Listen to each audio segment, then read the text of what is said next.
Buat apa main dominan, peluang banyak, tapi susah cetak gol? Mau main secantik apapun, kita harus ingat kalau pertandingan sepak bola bukan banyak-banyakan bikin peluang. Bukan adu tinggi-tinggian angka di statistik, tapi adu banyak-banyakan cetak gol. Selamat datang di Box to Box Football Show.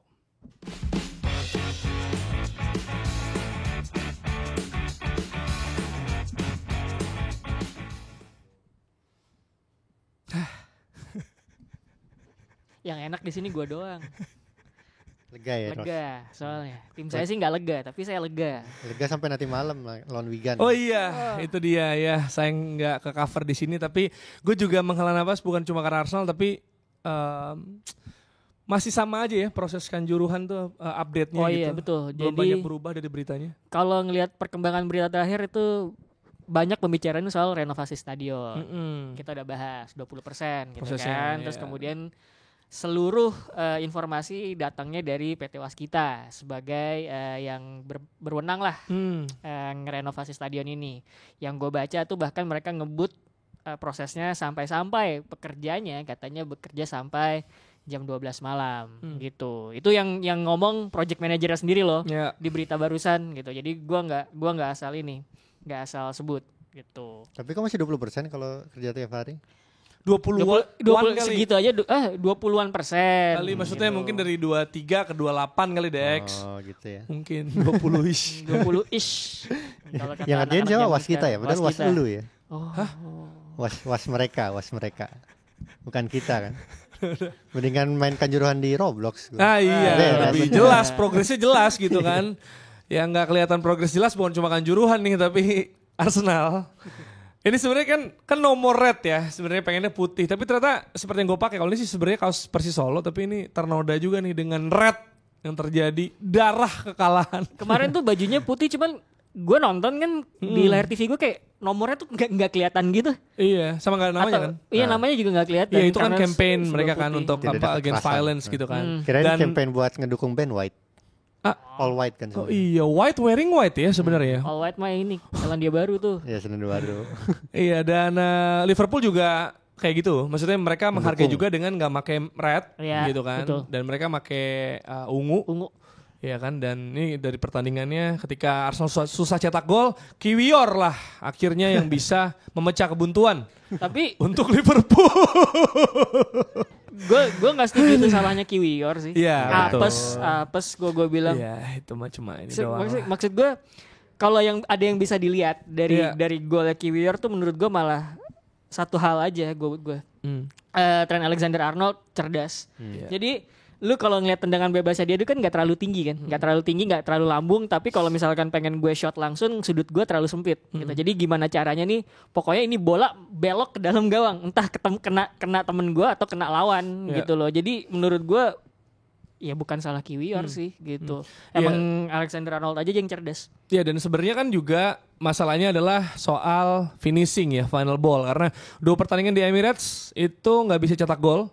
Arsenal lawan West Ham dan lawan Liverpool. Udah gue kayaknya lemes banget nih di kamera. XG-nya sebenarnya di 3 laga terakhir itu 2,77, 1,64, 1,61. Jadi kalau ditambahin yaitu sekitar 4-6 gol. Tapi realitanya cuma 1 gol. Dari 3 pertandingan itu pun lawan Fulham di awal pertandingan, Bukayo Saka ya.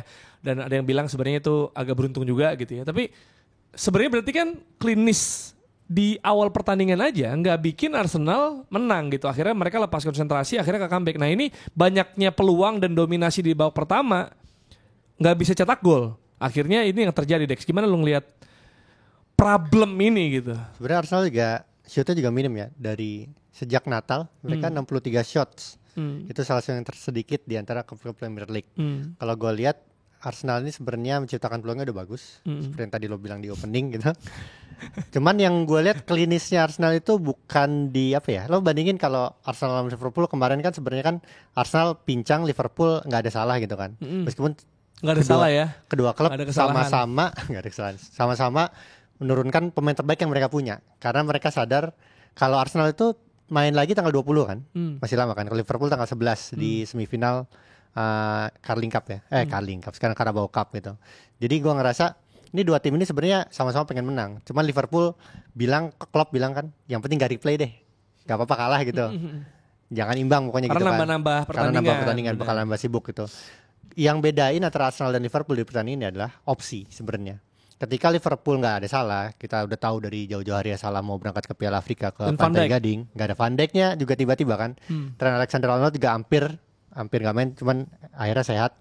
Itu opsi mereka banyak di lini depan terutama. Nah di lini depan itu Arsenal yang nggak punya. Sebenarnya masalahnya Arsenal itu yang Bergas juga bilang kan dia, sebenarnya bukan di cara main udah bagus. Bergas tuh teman gue di flanker. Tapi masalah Arsenal tuh tau nggak apa? Mental. Apa ini gini? Mental. Itu mah geser ya. Itu geser dong, dorong bisa juga. Masalah Arsenal geser, gua apa? Tapi hal positif ya dari geser dari klasemen maksud lu kali. Iya, ke peringkat 4 kan sekarang. Hal positif dari permainan Arsenal lawan Liverpool, gue lihat pressingnya Arsenal tuh bagus banget sebenarnya. Cuman itu Arsenal tunjukin waktu lawan Fulham ya kalau salah ya, yang mereka unggul duluan. Lawan Fulham, lawan West Ham mereka tunjukin, tapi sekaligus juga mereka nunjukin kelemahan mereka. Pressingnya udah bagus nih, dikasih direct mereka lengah. Iya, karena itu yang terjadi waktu lawan Fulham juga kalau gue lihat ya. Maksudnya sebenarnya adjustment di babak kedua ini kan bukan kali pertama juga terjadi ya untuk menghadapi Arsenal yang main pressing. Gue inget banget lawan City di pertemuan pertama ya, bukan pertemuan kedua mah udah hancur berantakan lah itu mentalnya setelah seri berkali-kali. Tapi pertemuan pertama ketika Arsenal lawan City dan Arsenal begitu dominan, nah taktiknya Pep kan babak kedua langsung direct gitu kan, Ederson langsung kehalan kayak gitu. Berapa kali kayak gitu dan itu efektif, akhirnya City bisa menang dan itu jadi kunci kemenangannya gitu. Nah, kemarin waktu lawan Fulham yang dipakai Leno, ex kiper Arsenal. Leno tuh langsung di babak kedua ya, langsung direct dan itu yang terjadi sehingga akhirnya Fulham bisa memecah pressing Arsenal gitu ya. Jadi bisa langsung nyampe gitu bolanya. Dan ini juga terjadi di Liverpool di babak kedua. Kalau secara statistik aja mereka ngelepas 18 umpan jauh direct di babak kedua doang. Babak pertama cuma 6. Jadi memang Klopp udah ngelihat, Arsenal jadi balik kayak musim lalu nih. Tipenya pressing kalau kita counter, kalau kita direct selesai. Sebenarnya kalau misalkan ngomongin itu, lu nggak bisa ngomong Liverpool doang. Arsenal tuh Ramsdale tuh beberapa kali juga long pass loh ke depan loh. Jangan salah. Gitu. Iya, jadi tapi kelemahan Ros. Maksudnya ini kelemahan Arsenal, tapi belum tentu jadi kelemahan Liverpool. Iya, betul. Maksud gue gini. Jadi kalau misalkan kita bicara pertandingannya dulu ya, dari kedua sisi tim, gue rasa Arsenal juga agak mengkhawatirkan pressingnya Liverpool gitu loh. Makanya kemudian beberapa kali gue lihat Ramsdale tuh langsung oper ke depan dan bagus ya Arsenal second ball-nya oke. Kalau gue lihat gitu. Dan jadi kan kalau misalkan bola dapat di lini depan, kalaupun kerebut ya udah gue tinggal counter press aja gitu. Dan itu kan dilakukan Arsenal di 10 menit babak pertama lah gue lihat. Makanya kemudian peluangnya banyak banget tuh, ya kan. Nah, Liverpool baru melakukan itu di babak kedua gitu. Nah, repotnya buat Arsenal tadi kayak kita udah bahas, nggak ada opsi, benar kata Dex, opsi di lini depan. Kalau misalkan lu punya satu orang yang jadi titik fokus atau titik vokal serangan gitu ya, seenggaknya ada satu orang yang bisa masuk di dalam kotak penalti, diam gitu jadi target gitu.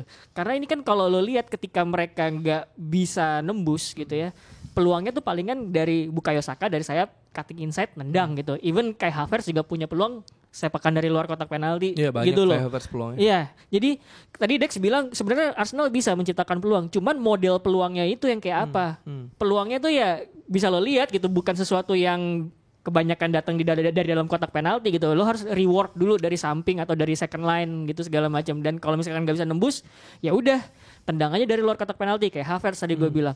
Makanya karena Arsenal kayak gitu, gue ngerasa bahwa approach tim yang mereka hadapin, approach pertahanannya tuh bisa beda-beda. Mungkin di pertandingan lain gue nggak bertahan kayak gini, tapi ketika gue menghadapi Arsenal, ya udah gue mungkin bisa main agak lebih rendah gitu, jaga di dalam kotak karena mereka nggak punya titik vokal di dalam kotak penalti. Biarin aja mereka nge-shot dari luar segala macam gitu. Iya dan sebenarnya kemarin gue lihat juga ini cukup bikin desperate juga ya. Karena Arteta di interview sama gue lupa sama siapa gitu ya di Twitter, gue lihat potongan videonya katanya it's not realistic to bring a new striker now. Dia bilang at this moment gitu ya. Dia nggak bilang alasannya. Bisa jadi mungkin karena ini Januari juga, mungkin opsi yang nggak sebanyak itu. Kalaupun ada harganya melambung gila banget, atau mungkin ya pemain yang available di market juga yang benar-benar memenuhi apa yang dia mau jadi limited kan, gara-gara ini cuma Januari gitu kan. Ya jadi dia bilang ya gue berusaha dengan yang ada. Nah masalahnya yang ada ini gitu. Maksud gue ya Havertz bisa difungsikan. seperti dia berfungsi kemarin gitu ya. Dan sebenarnya kalau orang nyalain Havertz gue sih nggak setuju juga karena secara skill set, secara tipe dia cocok di sistem Arteta. Tapi bukan tumpuan cetak gol memang. Nah, gitu maksudnya kalau ketika dia jadi berapa kali dia yang punya banyak peluang, dia kan apa ya? Gue yakin Fans Arsenal gemes juga, dia kan timing nembaknya nahan gitu loh. Tapi memang mungkin dia melihat ada defensive shape Liverpool yang sudah langsung numpuk gitu ketika mau ada pemain Arsenal mau nendang gitu. Paling peluang emas ya Odegaard aja kan sebenarnya nanti yang. Kalau gue pikir berarti kalau misalkan Havertz nggak bisa disalahin, satu-satunya yang bisa dikritik tuh ya Arteta sama Edu. Menurut gue ya. Kalau menurut gue ya, jadi skala prioritas mereka ketika ngebangun skuad tuh kan oke lah, Declan Rice tuh penting ya kan, makanya udah gue keluar 100 juta oke nggak apa-apa lah gitu.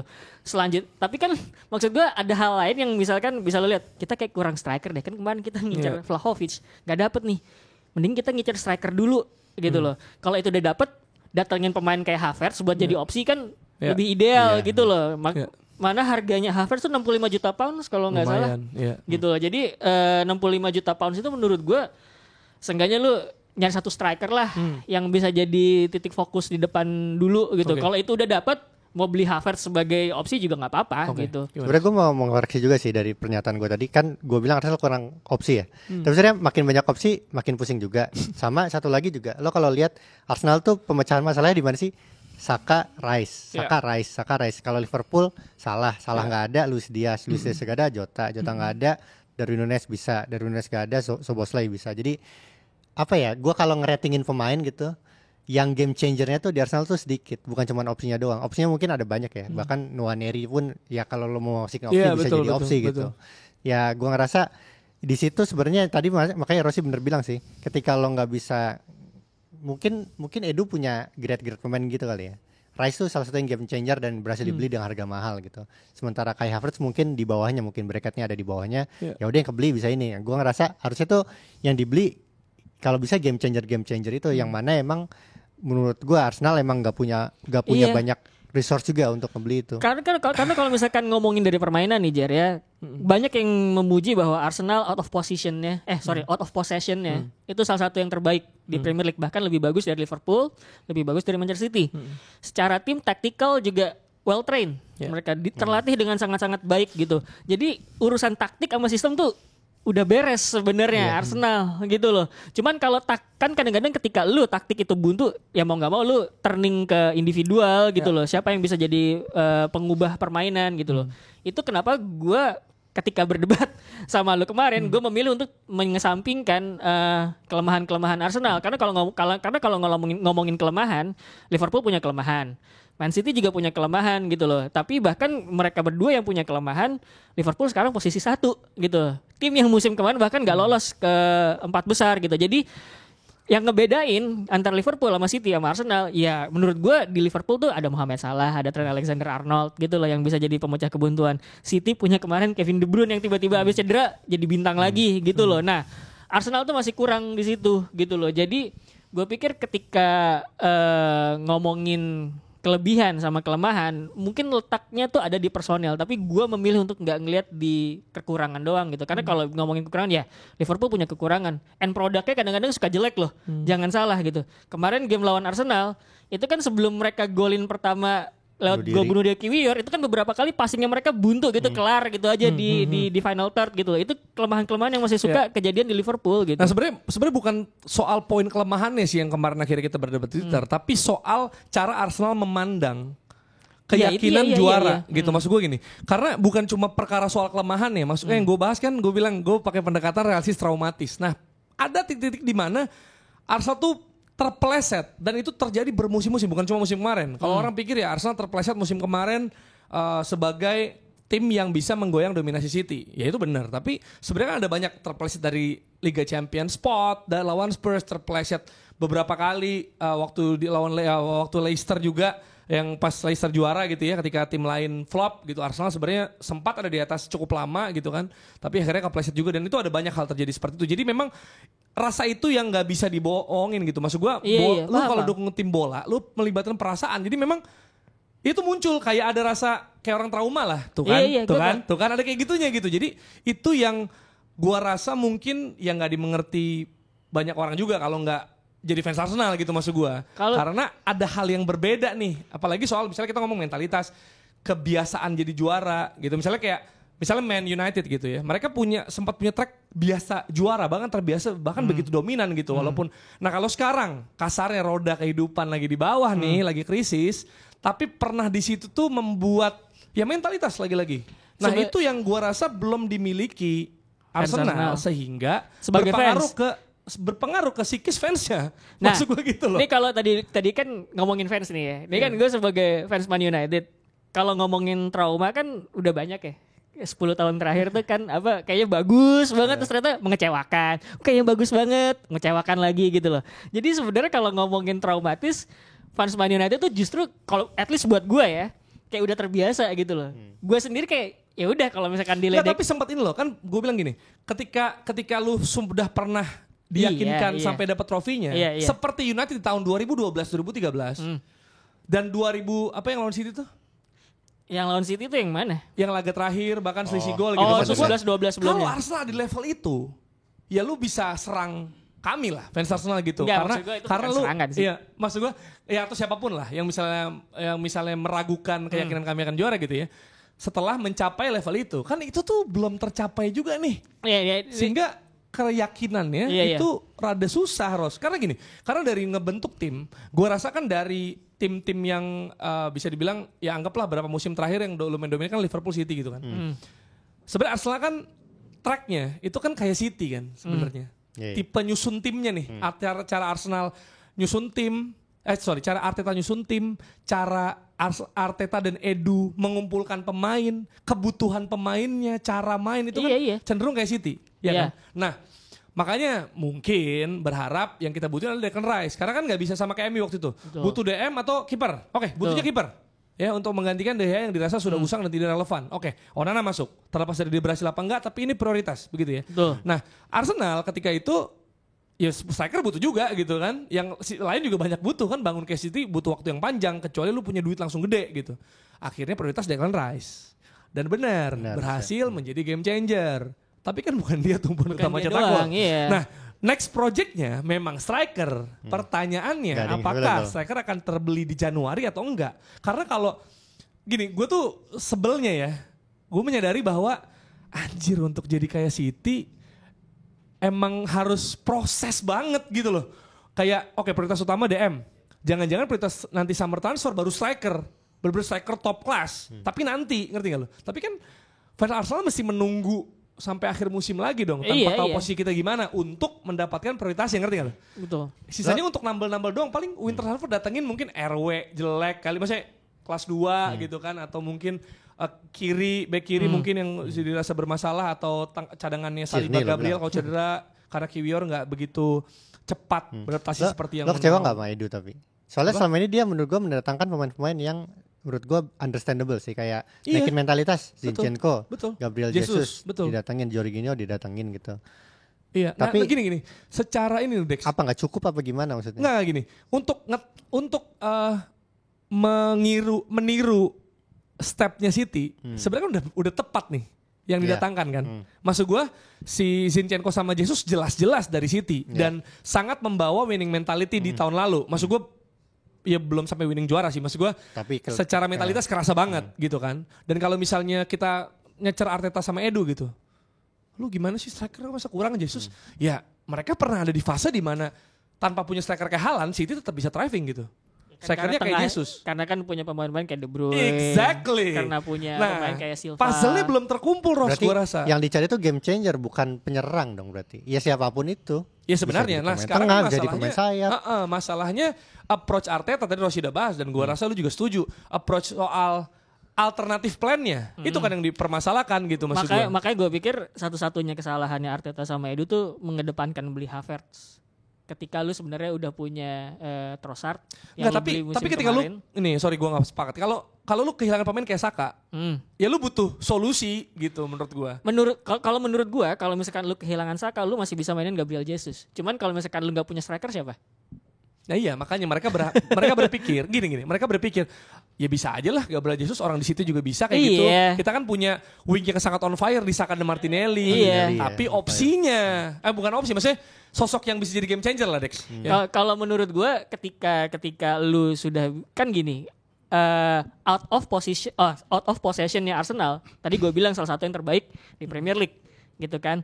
Terus kemudian second ball-nya itu juga bagus gitu kan. Jadi artinya ketika lu main direct, lu ngelepas bola langsung ke depan, lu kan tidak harus khawatir sama transisi negatif karena out of possession lu bagus ya kan gitu. Nah ketika mungkin lu nggak main, Saka nggak bisa main, Martinelli nggak bisa main, siapa strikernya, approach-nya bisa diubah pakai main direct kayak kemarin lawan Liverpool beberapa kali dari kiper langsung ke depan kan ya kan, karena lu nggak usah khawatir sama struktur, lu udah bagus ya kan, second ball oke, out of possession oke, gitu kan, yang lo butuhin ya udah target main di depan gitu loh. Tapi sebenarnya kalau menurut gua kalau transfer yang harganya sembarangan nih sekarang nih gitu ya. Mungkin kadang gue nggak tahu ini terjadi apa enggak, tapi bisa jadi manajemen ya dalam hal ini Edu gitu atau Arteta juga yang bantuin. Bisa jadi mereka juga bergerak pragmatis. Maksud gue gini, kalau tadi lu bilang ya kan gue kan bicara soal idealnya ya. Iya makanya kalau pendekatan ideal memang ini kita sulit bersatu. Karena kan ngelihat apa yang sudah berlangsung. Ketika lu pada Havertz dibeli itu gue juga bilang oh ya cocok sama sistemnya. Cuman kan setelah Arsenalnya berjalan ternyata impact yang dibutuhkan Arsenal bukan seperti yang sekarang gitu loh. Lu lebih butuh impact orang yang ketika gue buntu ada opsi kayak pemain kayak Giroud gitu bisa nyetak gol gitu loh. Ketika misalnya nih lu cuma bisa ya udah Rice sudah kebeli ya misalnya. Terus salah satu lagi misalnya dan yang tersedia atau availability di market gue gak ngerti. Jelas Saka gak ada. Berarti butuh ada sosok untuk menambal dia nih. Dibanding striker yang tadi kan lo bilang ya udah Jesus turun aja loh. Jesus itu sejatinya ada di situ, ada di depan seperti Nketiah gitu loh, bukan di posisi yang Saka. Nah posisi yang lebih kayak Saka sebenarnya Havertz kan. Jadi ini untuk menutup lubang nih. Terlepas dari nanti musim berjalan kebutuhannya ternyata itu, tapi yang prioritas kita di transfer waktu itu adalah menutup lubang yang tinggalkan Saka. Terlepas dari orangnya tuh fit in atau enggak. Kayak City deh. City juga hilang Gundogan kan. Makanya dia ya mungkin Kovacic walaupun ya bukan itu yang plek-plekan mirip. Tapi kayak tutup dulu deh slot kita di midfield. Kita isi yang baru. Gue rasa akan ada pendekatan pragmatis ketika when it comes to transfer, Ros, menurut gue. Iya kalau pendekatan pragmatis pasti ada cuman kalau ngomongin pragmatis kan ngelihat mana yang lebih butuh dulu nih. Gitu loh. Nah saat itu yang butuh slotnya Saka menurut gue. Gue tuh tidak bilang ini benar atau salah ya, karena kan tiap pilihan pasti punya konsekuensinya masing-masing gitu loh. Cuman kalau misalkan ya kan gue bisa ngomong gini kan setelah berjalan ya. Ketika kemarin belum berjalan ya gue nggak bisa ngomong gini juga. Dan beberapa kali Havertz menyelamatkan Arsenal juga. Iya benar gitu loh. Tapi cuman ketika sekarang ngelihat wah ternyata yang lebih dibutuhin impact Arsenal tuh gol gitu loh. Jadi gue nggak tahu ya seberapa experience Arsenal sama Arteta dan Edu gitu kan. Mungkin bisa jadi ya ini buat jadi bahan experience mereka juga, pengalaman mereka juga, bahwa ketika kemudian ada sesuatu yang perlu ditambal tapi lu butuh striker, kayaknya mendingan incar striker duluan gitu loh. Ya makanya gue sedihnya karena gue merasa ini prosesnya akan berjalan lebih panjang lagi. Lo lihat strikernya Arab Saudi siapa sih? Striker di Liga Arab siapa? Soalnya Liga Arab Saudi kan lagi libur tuh. Mungkin bisa dipinjam sama Arsenal. Oh. Iya. Ya banyak ex-bintang ya. Itu Benzema bisa. Itu kemarin si Benzema selesai masalah Arsenal. Itu kemarin incerannya Arsenal tuh Vlahovic bikin gol tuh Salernitana. Nah itu Juventus. Iya. Makin susah dilepas. Maksud gue gitu loh. Even Juventus tuh kan sejelek-jeleknya tim bikin serangan lah. Gitu loh. Lawan Salernitana juga kemarin gue nontonnya kayak capek, kayaknya susah nih mereka buat menang, tapi menang-menang aja gitu loh. Ketika kemudian ada seorang yang bisa jadi game changer mereka gitu. Ya game changer yang dibutuhkan menurut gue dari kalau sekarang ya pragmatis ya. Ya kan build up-nya udah bener semua tuh gitu loh. Dari Liga Pro Saudi atau dari MLS yang kompetisinya MLS lagi libur. Iya. Emang ada?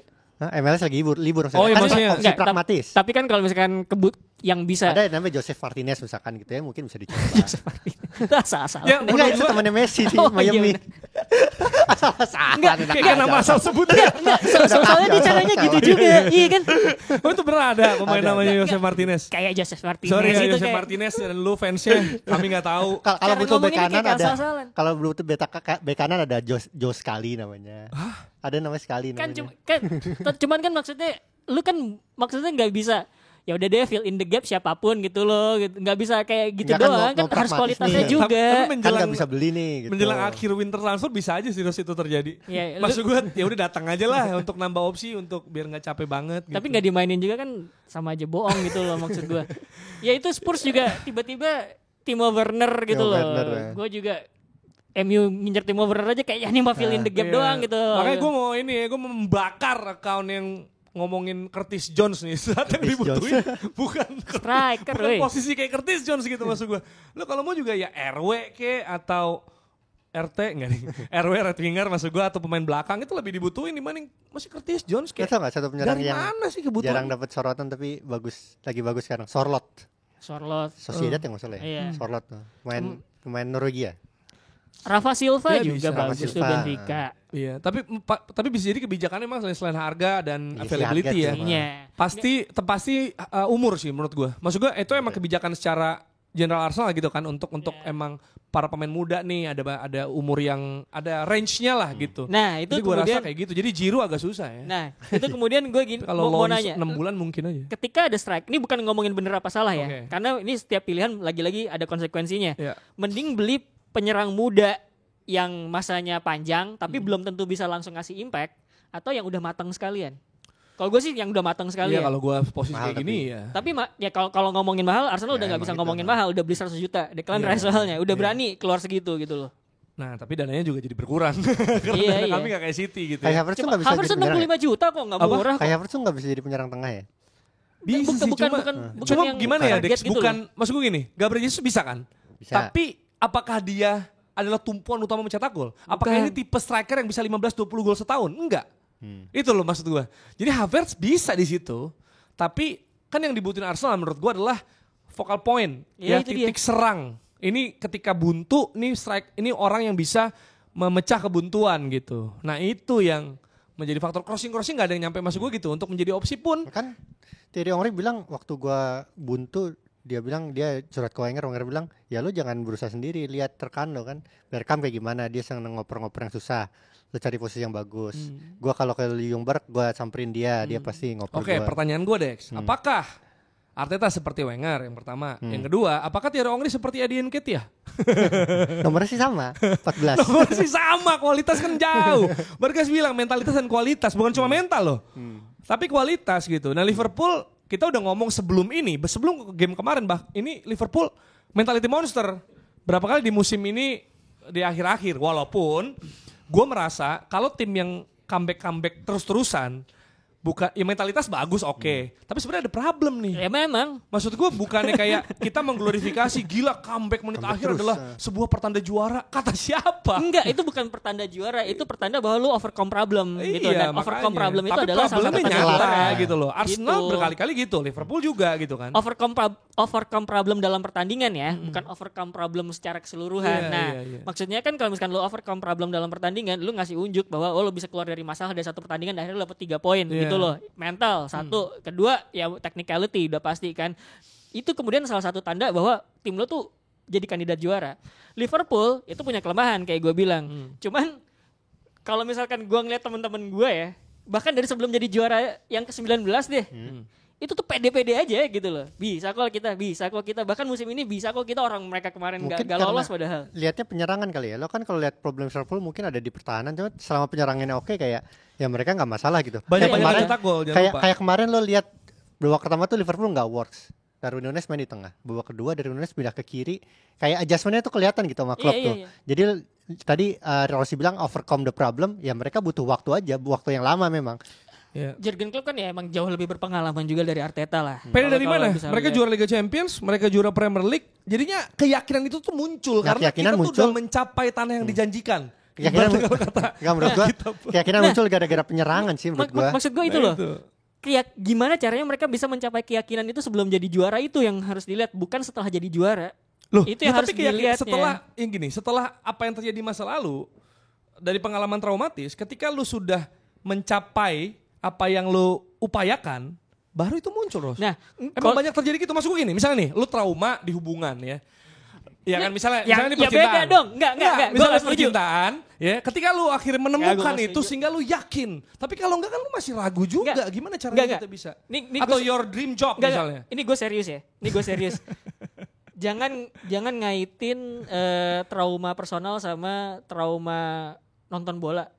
Karena Loh, tapi pengalaman sebagai fans itu personal, Ros. Iya, tapi kan nonton bola. Tapi kan lu tadi analoginya adalah hubungan. Lu yang gak akan bilang personal. Jangan. Kalau perasaan gue sama mendukung klub tuh kayak wah gitu loh. Ini sorry ya. Kalau gue bilang trauma nonton bola sama trauma dalam berhubungan dengan manusia itu bisa beda, Jer. Ini serius. Ya, bisa beda bukan berarti nggak apa sama. Maksud gue jangan ngebandingin trauma personal ketika dalam relationship gitu ya, loh. Maksud gue tapi orang beda-beda. Iya. Ada yang memandang gue suka banget sama tim bola seperti gue berhubungan sama manusia kayak gitulah. Gue cuman tidak mau bahwa sepak bola tuh dikaitin sama hubungan personal tuh itu dua ranah berbeda lah gitu. Karena sering banget orang sampai depresi karena hubungan sama antar manusia gitu. Kalau sepak bola kan lu tidak sampai depresi gitu loh. Tapi itu jadi, idealnya. Tapi banyak orang yang kayak gitu, Ros. Iya, banyak orang yang benar-benar suka bola tuh sampai berpengaruh ke mood besokannya, mood seminggunya gitu. Ini gue berusaha mewakili aja ya. Ini menggambarkan apa yang terjadi sebenarnya gitu loh. Iya. Idealnya seperti lo, tapi banyak hal tidak ideal terjadi di dunia ini. Maksud gue adalah kita jangan normalisasi apa ya? Gue tadi serius bahwa ketika kita ngomongin bola jangan sampai ke ranah psikologi personal gitu, karena itu udah hal yang beda banget. Jadi kalau misalkan lu pengen bilang bahwa itu sama kayak hubungan toxic relationship, ditepikan dulu. Jadi kalau menurut gua nih ya, kan tadi lu bilang bahwa kalau Liverpool bisa kayak sekarang karena keyakinan fansnya bukan Liverpool. Keyakinan fansnya itu muncul karena mereka udah jadi juara gitu kan. Kita tuh selalu ngeliat bahwa orang ketika udah berhasil doang, lu bisa gini karena lu udah berhasil. Tapi gimana ketika mereka sebelum berhasil gitu? Persoalannya adalah temen deket gue tuh pendukung Liverpool, Jer. Namanya Oka, temennya Rana juga. Itu pendukung Liverpool. Dari sebelum Liverpool juara ke-19 sama Liverpool juara Liga Champions dulu baru 19. Ya dia yakin gitu. Gue yakin sama klub kok bla bla bla segala macam bisa kok musim ini. Lalu akan ketemu fans Arsenal yang gak yakin juga. Mungkin Rafli misalnya. Gue enggak.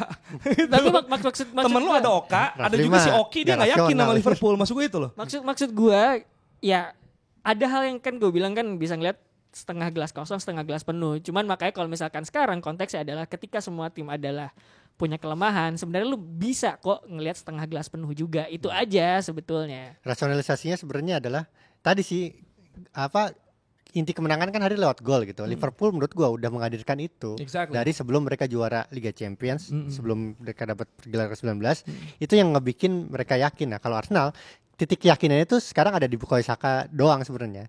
Yang lain tuh nggak ada. Jadi ya menurut gua kenapa tingkat keyakinannya beda? Ya gara-gara itu. Dan soal setengah keisi atau setengah kosong, gua rasa harusnya semua orang mandang ini setengah keisi sih. Karena emang rasionalnya setengah keisi. Setengah kali isi kan setengah kan. Kalau setengah kali kosong nggak ada, kosong. Iya. Iya makanya. Jadi optimis harusnya gitu. Apa? Kehidupan tuh optimis harusnya. Lah iya, tapi kan gue bilang ini kalau ngelihatnya pakai pendekatan relasi traumatis itu bisa terjadi, walaupun idealnya tidak terjadi gitu ya. Gue juga maunya optimis gitu kan. Tapi kan ada hal-hal yang pasti mengetuk bilang tuh kan gitu loh maksud gue. Dan itu yang pasti sedang kami berusaha overcome dengan melihat Arsenal bermain seperti apa kayak gitu loh maksud gue. Jadi ya semoga saya bisa melihat gelas setengah isi seperti Oka. Tapi kenyataannya itu loh maksud gue. Karena makanya gue bilang ini debat kusir sebenarnya karena ya ada orang nih yang lagi depresi atau orang lagi trauma, ya harusnya lu gini dong, harusnya nggak bisa ya. Udah maksudnya ada hal-hal yang membuat dia menemukan waktunya. Gue tidak bilang harus ya. Kemarin tuh yang triggering adalah gue dibilang lip service. Enggak, gue kan lip service. Ya karena mungkin terus-menerus dilakukan. Itu kan orang banyak hal yang melakukan itu walaupun bukan lo. Seperti brainwash, udahlah yakin aja kayak gitu kan. Walaupun bukan itu maksud lo. Tapi mungkin ada fans lain MU selain lo yang melakukan itu ke fans Arsenal temannya. Makanya dia bereaksi, Rossi mengingatkan gue akan temen gue, mungkin gitu. Makanya gue bereaksi karena nama gue dibawa kemarin. Nah itu, mungkin karena dia juga ke-trigger lagi-lagi soal trauma, dia sering dicengin temennya yang MU juga, tapi bukan lo. Gitu, makanya orang ngomong Rossi gitu. Oke, ada lagi soal Iron Man karena sempat nge-tweet juga, we need a killer. Jadi memang siapa dia, Right. Ian Wright. Jadi dia nonton dan dia berapa kali short kamera juga, mungkin seperti, udah kamu aja yang turun ke lapangan. Setelah aktif dia menyaksikan Arsenal Women, dia juga gregetan akhirnya ya sama Arsenal Men-nya. Arsenal juga Women juga bakal pakai all white ya ntar ya. Iya, pakai all white. Di pertandingan FA Iya Women betul. ya. Siapa? Arsenal Women. Oh iya. Ya karena itu emang mereka kan udah kampanyenya. Gitu. Jadi kalau gue menentang ya orang yang cocok logi sebenarnya karena pakai jersey putih kita selalu kalah walaupun iya. Mereka tuh pakai jersey putih lawan Forest 3 tahun lalu. Tahun lalu lawan siapa ya? Kalah atau nggak menang Oxford juga ya? pokoknya. Oxford apa? Cambridge gitu gue lupa. Pokoknya emang jadinya putih lagi pasti kalah. Enggak itu ada hubungan nih campaign. Gak ada hubungan lu. Cocok logi. Tapi ya itulah emang sebenarnya kebutuhan berarti kita sepakat ya. Kebutuhan Arsenal ada striker. Cetak tapi gol masalahnya mencetak gol. Gak harus striker. Maksudnya misalkan Muhammad Salah pindah ke Arsenal, ya menurut gue itu Muhammad Salah kan. Nah kalau misalnya striker kan akan melimitasi pilihan. Kalau yang bisa cetak gol kan sebenarnya lebih lebar Dex. Menurut lo yang masuk akal siapa? Gak tahu. Striker kan? Striker. Maksudnya melimitasi. Iya maksudnya kan kalau striker berarti kan lu filter dong. Lu bisa pilih nih pilihannya striker doang. Kalau cetak gol kan lebih banyak. Kalau di FM lihat aja jumlah gol. Jadi jumlah gol banyak. Jumlah golnya banyak. Dan meskipun liganya kan berbeda gitu. Cuman gue ngelihat dari kepercayaan dirinya aja dulu deh. Nih orang ini udah cetak banyak gol gitu. Iya. Gue ngeliat ada yang di Twitter tuh kayak jangan Vlahovic, he's just another Højlund. By the way, kalau filter mencetak gol banyak McTominay bisa pindah ke Arsenal. Iya, kayak gitu. Sebenarnya Declan Rice juga lumayan beberapa gol untuk posisi kayak dia ya. Tapi di lini depan lah, ya sayap gitu. Iya, siapa yang maksudnya Vlahovic kayaknya maksudnya orang tuh banyak beranggapan itu karena mungkin dia ideal, dia muda tapi kan belum tuh mau orangnya. Juve nggak mungkin lepas. Osimhen juga harganya gila. Jotanya di Arab di mana sih dia? Al Ittihad apa Al Hilal gue lupa. Jadi gue sebenarnya bingung opsi siapa. Tony juga mahal kan. Jota Felipe bener bisa tuh. Menurut gue sebenarnya yang striker kayak Højlund tuh nggak apa-apa. Satu-satunya Højlund, lu belum bisa ngomongin Højlund dalam level yang sama kayak Haaland tuh. Adanya Højlund kali ya. Adanya Oscar. Karena Man Unitednya jelek. Gue nggak tahu kalau misalkan Højlund pindah ke Arsenal mungkin ceritanya bisa jadi beda. Iya bisa beda gitu. Menurut gue ya. Jadi kayak gitu ya kira-kira ya. Pokoknya emang profilnya prolific striker gitu sebenarnya. Secara skill set walaupun golnya belum tentu. Itu siapa yang top skornya Leverkusen top skornya Bundesliga sekarang ya kemarin Waldo Gurazi. Nah itu dia kayak gitu-gitulah. Iya gue setuju. Itu masih banyak perdebatan karena kalau ngeliat konsistensinya dia baru meledak tuh musim ini musim kemarin dan kayak dan di Premier League belum tentu bisa fit. Iya itu dia yang lagi diperdebatin. Maksud gue bukan sosok Girasinya yang gue bilang oke, tapi tipenya gue setuju. Gitu. Sedih juga bahas Arsenal ya. Kalau bahas MU nih belum pertanding sih soalnya ya. Kita gak bahas pertandingannya deh. Ya kita gak bahas pertandingan, kita bahas mungkin pelatihnya aja. Kemarin tuh dia baru ketemu bos baru kan. Si Erik ten Hag ketemu sama Sir Jim Ratcliffe sama siapa Jax yang botak itu. Brentford. Nah ini kan pertanyaannya adalah apakah Sir Jim Ratcliffe yang Nah ini dia nih orang-orangnya. Jadi pertanyaannya adalah apakah Sir Jim Ratcliffe bisa ngubah atau enggak? Dia jatuhnya apa ya kita bilangnya? Pemilik baru, tapi bukan pemilik mayoritas gitu ya. Cuman pemilik 25% saham, terus ntar ngurusin sporting manajemennya. Gitu kan. Yang jadi pertanyaan kan si Jim Brailsford itu dia ngurus tim sepedanya si Ratcliffe ya.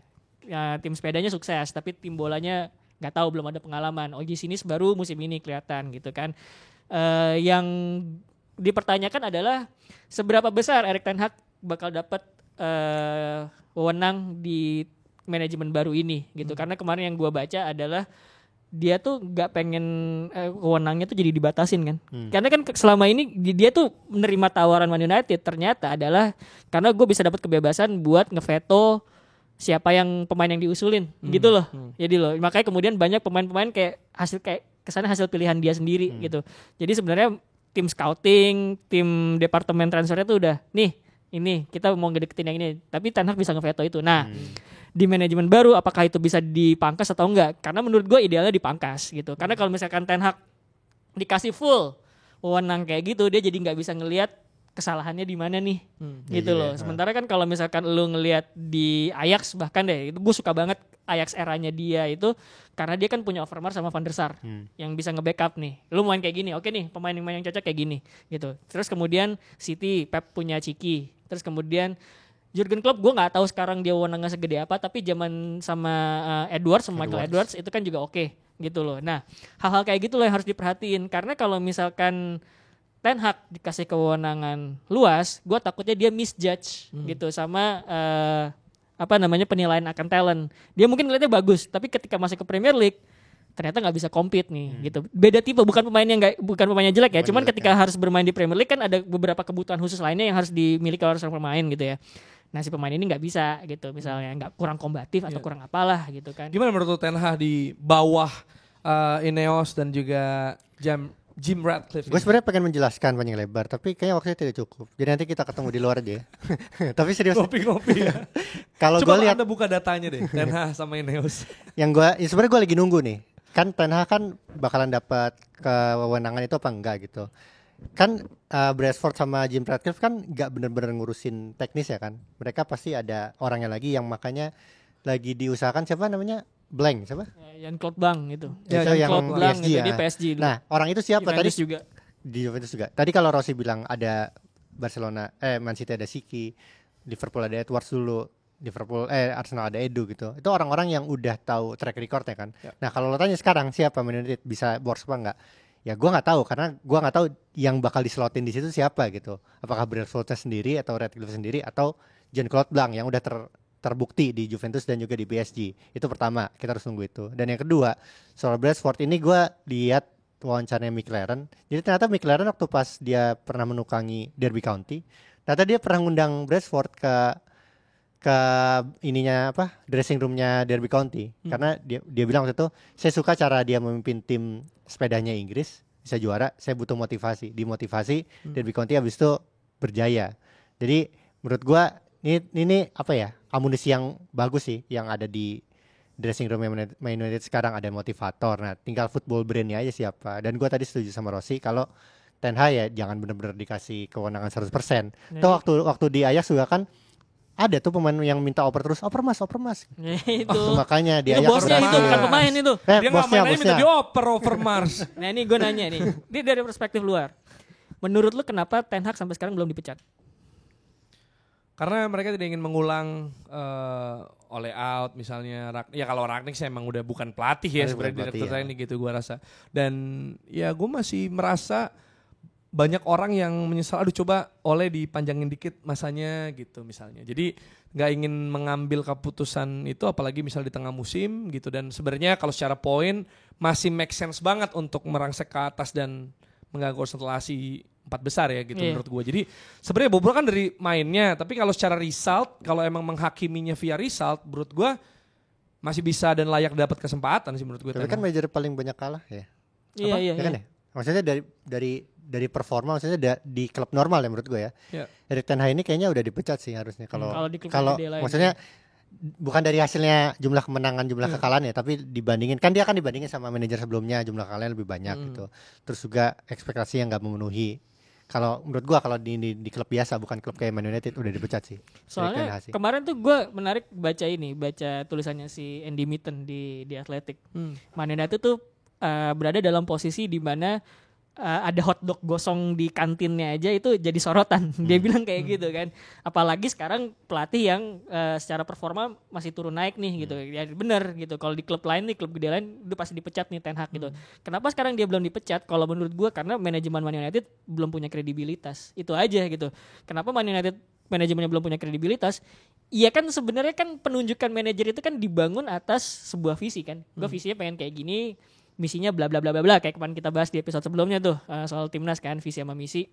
Nah misinya itu kemudian harusnya bagiannya adalah salah satu menunjuk manajer yang kayak gimana gitu. Nah di manajemen baru ini kan manajemen baru lagi nih istilahnya gitu kan. Terus kemudian manajemen baru ini baru pengen ngatur tim lagi gitu. Nah Ten Hag tuh menurut gue baru sampai level assessment. Kalau misalkan dia buruk dan gak masuk ke dalam visinya manajemen baru ini mungkin baru akan dipecat. Kalau menurut gue gitu ya gitu. Tapi kalau sekarang mungkin karena mereka belum punya rencana kan, belum ada di manajemen baru ini, belum tahu kita visi atau rencananya mau ngapain.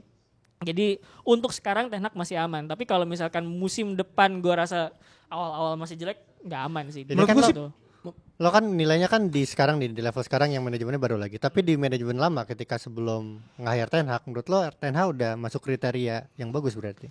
Sebenarnya masuk. Gue sih lihatnya bagus soalnya. Kalau secara pelatih ya bagus gitu kan. Apalagi kemudian musim pertamanya dia nggak bisa dapetin pemain-pemain yang dia mau. Akhirnya dia beradaptasi dengan taktik yang menurut gua lebih worth itu di musim ini. Iya, harusnya nggak dilanjutin gitu. Itu plan B-nya dia gitu loh. Jadi menurut gua itu udah bagus ketika dia adaptif. Nah ketika dia sekarang keras kepala, itu yang harus gua kritik gitu kan. Cuman sayangnya kan balik lagi manajemen Man United juga nunjuk dia ketika nggak ngasih dia wadah yang bagus gitu segala macam. Makanya gue bilang manajemennya juga nggak ada kredibilitas ketika mereka yang manajemen sebelumnya ya, misalkan manajemen sebelumnya yang mecat Ten Hag itu pasti bakal balik ke mereka sendiri. Lalu juga sama bobroknya gitu loh. Dan ya mereka nggak bisa nawarin solusi juga. Misalnya who's better than Ten Hag juga gitu. Anyway gitu. Yang bisa di MU dan dengan hotdog gosong. Maksudnya tekanannya sebesar itu kan hotdog gosong diomongin gitu. Jadi kalau menurut gue sih hari penghakiman Ten Hag adalah posisi United di akhir musim. Iya dan itu menurut gue kalau misalkan ini manajemen baru, mereka tuh harus datang dengan kayak misalkan udah dapat plan kalau misalkan kita mecat Ten Hag, pelatih yang sesuai sama visi misi kita siapa ya. Itu tuh harus udah ada gitu. Rooney jelek kan. Secara permainan dia gak bagus. Carrick sama McKenna malah lebih bagus daripada Rooney. Iya, Carrick McKenna bagus. Iya, makanya mungkin aja kalau patokannya juga keberhasilan misalnya manajemen yang sekarang gak jelas itu misalnya ditanya emang indikator berhasilnya United apa? Juara gak mungkin 4 besar. Jadi mereka juga masih bingung gitu sebenarnya pondasi landasan gitu. Gue tuh kemarin ngobrol sama teman gue, dia bilang bahwa kayaknya sih karena mereka ngelihat kemarin juara Carabao sama finish posisi 4 besar itu udah dianggap wah hebat banget nih. Makanya sekarang rencana transfernya nggak dibalikin ke plan A-nya Ten Hag bahwa bisa main kayak Ajax-nya dia gitu. Ya udah lanjut aja main kayak kemarin gitu. Buktinya yang kemarinnya udah berhasil nih dapat 4 besar sama Carabao gitu. Musim ini bukannya plan A yang didatengin Onana. Enggak, itu kan kalau menurut Onananya iya ya. Onananya mungkin iya buat build up. Cuman kayak Mason Mount segala macam tuh kan udah buat main direct aja gitu. Højlund tuh bisa work loh kalau misalkan main build up dari belakang. Jadi plan A sebenarnya. Bisa. Iya. Direct bisa itu bisa. Tapi itu penilaiannya gue lihat karena dari gaya main dia ya. Maksud gue Højlund ditaruh di Arsenal deh. Masuk apa enggak? Menurut gue sih masuk. Udah sini. Sini buat gue aja. Tukar sama Edi mau enggak? Kalau Henderson mau enggak? Henderson lagi enggak betah tuh kan. Siapa? Di Al Ettifaq. Kan tengah itu. Siapa? Henderson. Lagi nggak betah. Aduh, kalau tengah sama kayak gue bilang Curtis Jones gitu. Maksudnya ini isu nggak penting gitu menurut gue. Kalaupun datang gue kayak hah? Gitu maksudnya. Kayak urgent. Iya maksud gue. Urgent Robben. Aneh ya. Tapi gini. Tapi pertanyaan soal Ten Hag nggak dipecat MU misalnya walaupun hasilnya begitu gitu ya. Mungkin karena ada pembuktian. Misalnya kayak tahun lalu lah. Ya udah bisa Carabao udah bisa 4 besar dirasa cukup. Mirip seperti yang terjadi di Juventus. Allegri sebenarnya juara juga enggak, tapi menang kok gitu maksudnya. Sekarang bagus. Iya kan sekarang bagus, sekarang title contender. Bedanya 7 poin ya sama peringkat 3 ya kalau nggak salah. Iya, jadi tetap konsisten loh. Sama 1 itu cuma 2 deh sama Inter tuh. Karena gini, kalau diperhatiin juga sebenarnya kan dinamika gejolak Serie A juga bisa saling mengalahkan juga by the way kan. Tim-tim yang juga bawah kadang memberikan kejutan, bukan bener-bener yang kayak jauh banget ketika misalnya Munchen kalah sama Frankfurt yang sebenarnya nggak jelek-jelek amat juga, orang wah gitu. Selain karena skor 5-1 tapi kalahnya bukan sama Leverkusen gitu misalnya kan. Iya. Atau La Liga misalnya Madrid atau Barcelona gitu kan. Cenderung stabil. Girona kan meningkat. Mas gue lawan tim-tim yang bawah banget jarang banget probabilitas bisa menang gitu kan. Nah Serie A kan kadang ada kejutan kayak gitu juga sebenarnya. Tapi kan Juve konsisten. Iya kan harus kita akuin loh. Allegri ini yang penting menang 1-0. Secara result konsisten, secara performa enggak. Bahkan secara history ternyata Massimiliano Allegri adalah pelatih yang paling banyak menang 1-0 di Serie A sepanjang sejarah, di atas Carlo Ancelotti bahkan. Nah Ancelotti gue gak duga ada di situ sih. Cuma ternyata itu nomor 2, nomor 1-nya Allegri. Dan ini yang terbukti juga Juve kemarin menang lawan Salernitana dengan skor 2-1.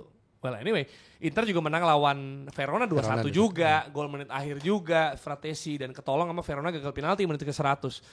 100 lama juga. Kan sekarang biasa aja kita ngomong menit 102 biasa aja. Karena pas kita pernah ada di masa di mana pas penaltinya Bruno ya kalau nggak salah yang udah menit 100 tuh itu kan dipertanyakan banget gitu kan. Nanti kayaknya 6 tahun lagi mungkin Solskjaer sama Sheringham 91-93 biasa aja. Iya biasa aja. Kalau gol kemenangan 112. itu Bruno kenapa ya? Kenapa bisa karena pemainnya belum pada meninggalkan lapangan semua. Jadi biasanya VAR-nya masih berlaku. Jadi udah full time. Iya. Bisa berlanjut pertandingan itu lucu sih. Aneh. Tapi kayak gitulah maksud gue. Kenyataannya Juve menang. Ini adalah lawan Salernitana. Ini yang dibantai oleh Juve dengan skor 6-1 di Coppa Italia, lawan yang sama. Beda juga gak nyampe seminggu kayaknya. Abis itu lawan lagi Salernitana, mereka bahkan kesusahan. Enggak di awal pertandingan langsung gercep Juventus. Kan 2 gol cepet itu. Yang mana nih? Di awal pertandingan. 6-1. Enggak yang ini. Yang 2-1. Semalam. Nah, dia comeback dong? Comeback dia? Enggak. Comeback. Salernitana dulu. Iya kan abis itu gercep Juventusnya. Iya gitu maksud gue. Maksudnya? Jadi bola habis itu di apa di kurung. Tapi kan comebacknya menit terakhir. Iya, maksud gue secara permainan tuh juga masih belum becus gitu loh. Kalau tapi lawan yang sama ya, skornya bisa iya jauh banget gitu loh maksud gue. Makanya kalau ngomongin Juventus tuh kalau cuman ngeliat hasilnya doang tuh kayak lu bakal kok benar, gini benar. gitu ya. Cuman kalau lu ngeliat permainannya mereka lu kan bisa memahami gitu. Bahkan ketika lawan Genoa tuh kan salah satu tim yang paling menarik di Serie A musim ini Thiago gitu Motta ya. Ya, terus kemudian 1-1 tuh. Bologna Thiago Motta mah. Enggak, siapa ya? Gilardino. 1-1 terus kemudian gue ngeliat lah ini peluangnya banyak tapi 1-1 gitu loh. Terus gue ngecek lagi XG-nya. Ternyata XG-nya sampai 2 gitu. Ketika dia kualitas peluangnya bagus, malah kemudian seri. Ketika kualitas peluangnya jelek, kayak kemarin tuh lagi lawan Salernitana gitu. Cuma 1 koma bisa bikin 2-2 gitu loh. Hal-hal kayak gitu yang menurut gue kayak gue masih Juventus nih bisa sustain gak ya sampai akhir musim apa enggak gitu. Beda sama Inter gitu loh. Iya, kalau misalkan Inter kan kemarin lawan Verona juga diselamatin kayak yang lo bilang kayak begitu. Cuman lo harus ingat bahwa bagaimana Inter sepanjang musim ini tuh lebih konsisten. Secara pertahanan mereka lebih bagus, secara ofensivitas mereka juga lebih subur gitu kan. Juventus kan enggak dua-duanya gitu loh. Jadi gue masih kayak ngadepin rival kayak kalau misalkan gue jadi Inter gitu ya, kalau ngadepin rival kayak Juventus tuh kayak gue nggak bisa nilai nih orang kayak gimana deh gitu. Ini menurut gue kayak tadi jadi nilai mentalitas, bukan mentalitas apa namanya tadi lo bilang psikologi fan. Nah psikologi itu menurut gue muncul di pemain, fans sama pelatih Juventus. Kita bisa kok overcome ini gitu. Kita mainnya jelek enggak, kita bisa menang. Vino alla fine gitu kali mereka kan semangatnya. jadi maksudnya dari pertandingan ke pertandingan tuh Juventus masih bisa menang tuh gara-gara karena psikologis. Karena mentalitas Allegri. Psikologi sih bukan mentalitas. Psikologis Allegri. Iya, karena jarang terjadi loh unggul penguasaan bola dan menang. Biasanya kan Juve ya kalau misalnya gitu-gitu mereka membiarkan lawan main, mereka passing-passing aja akhirnya menang gitu. Nah, kemarin juga unggul. Karena emang ya secara kualitas juga di atas Salernitana dong jelas gitu. Emang udah sepantasnya unggul penguasaan bola gitu. Walaupun kalau untuk ya lagi-lagi ya kita harus mengakui bahwa secara kualitas pemain, maksud gue yang dari nama aja lu bandingin deh gitu. Inter sama Juve emang Inter lebih bagus gitu ya. Kalau lu bandingin satu-satu ya. Ada Thuram. Ada Thuram. Markus. Bukan kerupuk. Bukan keripik Thuram. Keripik. Tapi intinya gitulah. Secara pemain juga mereka lebih solid, lebih bagus gitu ya. Walaupun kemarin Fratesi jadi kelihatan kolornya ya. Iya. Dia nggak maksud sih itu ya. Sini. Cuma kalau secara overall gimana? Lu ngeliat juga persaingan ya Inter masih. Ini ya tinggal Inter sama Juve nih. Ini yang maksudnya yang paling tinggal konsisten. Inter sama Juve, lu bisa bilang gitu deh. Iya, beda 7 poin. Maksud gue secara performa lebih konsisten gue. Oke, gimana Alex? Gapnya terlalu lebar sih buat di antara peringkat 2 ke peringkat 3 apalagi ke bawahnya gitu. Ini secara poin ya gitu. Kalau lo lihat dari game ke game mungkin bisa nih menangnya tipis-tipis, tapi kalau lo lihat keseluruhan itu kan game menang-menang tipis itu kan sekali terjadi. Tapi kan begitu diakumulasi di klasemen kan jadi kelihatan gapnya. Itu yang ngebedain ya Inter dan Juve dengan klub-klub lain tuh itu. Maksud gue lebih ke arah mungkin Inter bisa dibilang sedikit lebih konsisten ya secara performa kalau dibandingin Juventus. Cuman secara result mereka tuh masih bisa squeeze result gitu loh. Beda sama Milan yang kadang-kadang sama Lazio gitu, kadang-kadang hari ini menang, besok entah gitu. Napoli juga kayak gitu loh. Napoli kalah sama Torino men. Iya. 3-0. Ini kan gue bicara yang pada musim kemarin pada bersaing aja tuh. Iya. Itu kan itu masih kayak gitu. Sementara Juventus lu sejelek apapun mainnya gitu ya udah gitu masih bisa dapat result. Makanya Salernitana kemarin kayak ini tipikal Juventus banget pas gue nonton gitu. Tipikal Juve menang akhir. Iya. Jadi mungkin ada keyakinan udah kita bisa menang lah ini gitu. Jadi menit-menit akhir pun kita masih punya peluang untuk menang gitu. Roma seri lawan Atalanta 1-1 ya. Kalau di secara peringkat sebenarnya emang Juve sama Milan beda 7 ya Ros ya? Beda 7. Iya. Sama Fiorentina beda 13.